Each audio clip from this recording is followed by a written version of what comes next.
I think there are two main advantages of being in the European Union. One, I think, is to do with the single market. There is no doubt that the single market is very large, it's a very diverse place. It's probably the case that as a consumer, the kind of variety that you find in your supermarket, certainly in terms of the kinds of food that you can buy, that variety comes from the ease with which trade takes place in the single market.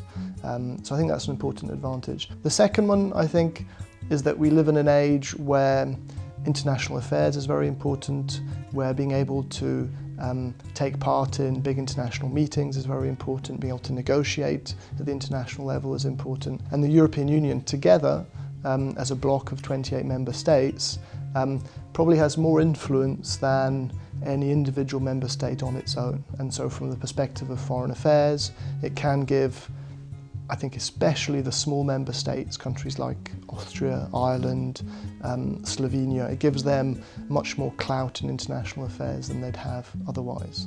So I think there are probably a couple of important disadvantages. The first one is that the European Union, undeniably, I think, is quite a secretive organisation. It's quite difficult to get access to the decisions that are being made, where our heads of state come together in Brussels and have these important crisis meetings. There is no journalist inside, there's nobody reporting on what's said in those meetings and the decisions that are made, and so it depends on the word of our leaders. Now, from the perspective of members of the public, of citizens, that I think is an important downside and does ask some deep questions about the quality of democracy at the European level. The second disadvantage, I think, is that the single market has many advantages, but one disadvantage is that because it's so big, the standards are set for the single market as a whole. And so individual governments in the past, they were able to decide on questions of public safety, for instance. They were able to decide where the boundary lies between private activity and public activity. Today, those decisions are essentially taken by the European Court of Justice, and governments are obliged to respect the decisions made by that court.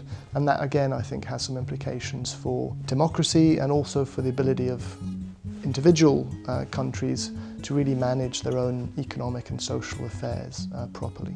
It's often said that the biggest accomplishment of the European Union is that it's brought peace to the European continent after the terrible two world wars of the first half of the 20th century. I explain, I think, in the book that the historical record suggests that the truth is rather different.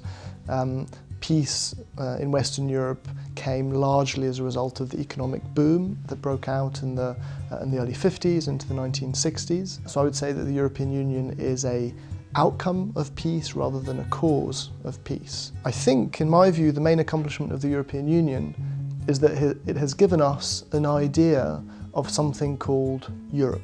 Many people across different countries in Europe associate the European Union with some sort of coming together, some sort of solidarity amongst European peoples. We may have many disagreements about whether or not we think that the European Union successfully embodies that ideal, and many of its critics don't think it does, but that nevertheless provides us with a standard against which we can assess projects of European unity.